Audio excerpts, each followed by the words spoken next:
Bienvenue dans cette nouvelle série de vidéos. Ensemble, nous allons découvrir la géométrie cachée au cœur de l'architecture sacrée. Étape par étape, nous allons suivre les traces des anciens bâtisseurs, des temples antiques aux grandes cathédrales. Mais avant de démarrer cette série, voici un petit résumé de notre démarche et de nos angles de vue. La géométrie sacrée, c'est une notion assez récente. On l'associe souvent à de jolies formes, parfois en mouvement comme ici derrière moi, en parlant d'énergie, de magie, de secrets d'initiés, d'Atlantide, de crop circles, d'extraterrestres, du nombre d'or, et j'en passe. Mais qu'en est-il vraiment? Dans l'Antiquité, on pratiquait une géométrie qui avait une dimension spirituelle et symbolique, mais le terme géométrie sacrée est récent, une invention moderne pour rassembler toutes ces pratiques et croyances. Et aujourd'hui encore, les écoles, les universités et les milieux professionnels n'utilisent pas ce terme. C'est sans doute pour ça que le sujet reste un peu tabou et qu'il y a un véritable décalage entre ceux qui approchent l'architecture ancienne de façon scientifique et ceux qui l'utilisent comme un outil initiatique. Aujourd'hui, on parle de géométrie sacrée un peu partout sur Internet, et même dans certains livres, mais il convient de distinguer le vrai du faux et replacer les choses dans leur contexte. Comme beaucoup, nous avons commencé par un parcours cartésien et scientifique. Puis, nous avons exploré des formations moins conventionnelles comme la bioénergie, la géobiologie, la radiesthésie, et nous nous sommes intéressés à l'ésotérisme, à l'alchimie, à l'astrologie et même à l'astronomie et à la numérologie.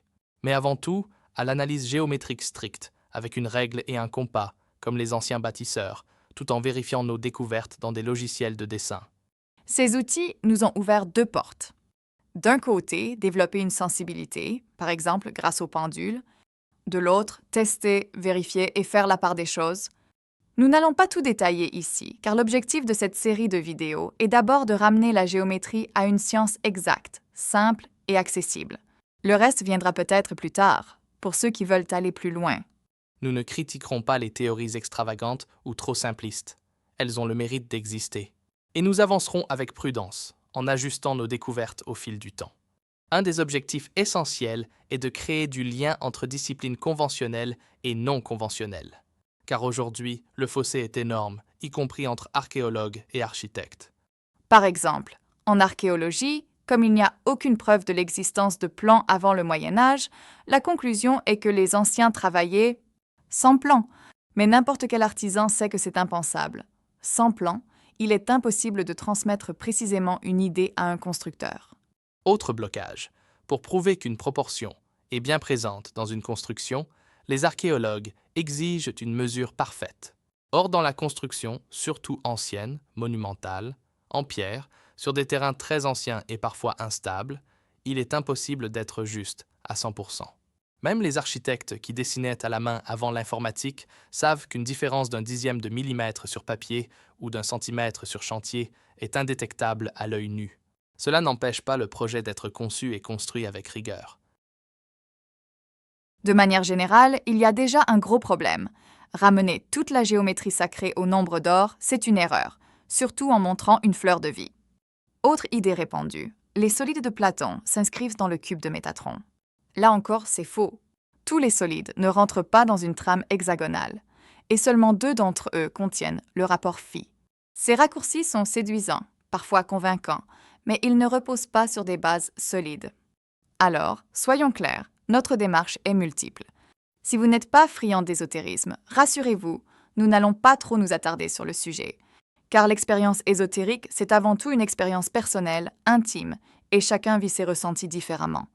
Pour nous, la géométrie sacrée, ce n'est pas forcément une profusion de formes complexes et imbriquées. C'est avant tout les formes régulières, les plus simples et les plus universelles, à commencer par le cercle et tous les polygones réguliers. Et chaque forme peut se lire de trois manières. Comme un symbole, chargé de sens, comme un outil, par les ondes de forme qu'elle dégage, dessiné ou intégré dans une construction, et enfin comme une source esthétique, créant harmonie et beauté dans une œuvre architecturale, picturale ou sculpturale. Voilà ce que nous allons explorer ensemble dans les prochaines vidéos. Notre objectif, c'est de le découvrir étape par étape, et surtout de le prouver. Comment? Par une multitude d'exemples concrets, basés sur des relations mathématiques vraies, en s'approchant d'une rigueur stricte, mais pas nécessairement à 100%, parce que cela n'a pas de sens en architecture. Et pour cela, nous aurons aussi besoin de vous. Si vous avez accès à des plans d'architecture ancienne et sacrés, des temples, des églises, des chapelles, des dolmens, des cathédrales, des basiliques, des mosquées ou encore des constructions originales aux quatre coins du monde, vos contributions seront précieuses. L'idéal, ce serait des plans, mais aussi des coupes et des élévations de bonne qualité, réalisées récemment avec sérieux et précision. Et bien sûr, libres de droit. En croisant ces documents, en les analysant avec rigueur, nous pourrons avancer ensemble et donner à la géométrie sacrée une base solide et accessible à tous. Et croyez-moi, vous ne verrez plus jamais l'architecture de la même façon. Merci d'avoir regardé cette vidéo. Abonnez-vous et likez nos vidéos et vous pouvez aussi les partager. À bientôt pour plus de découvertes sur notre chaîne Sacrée Géométrie.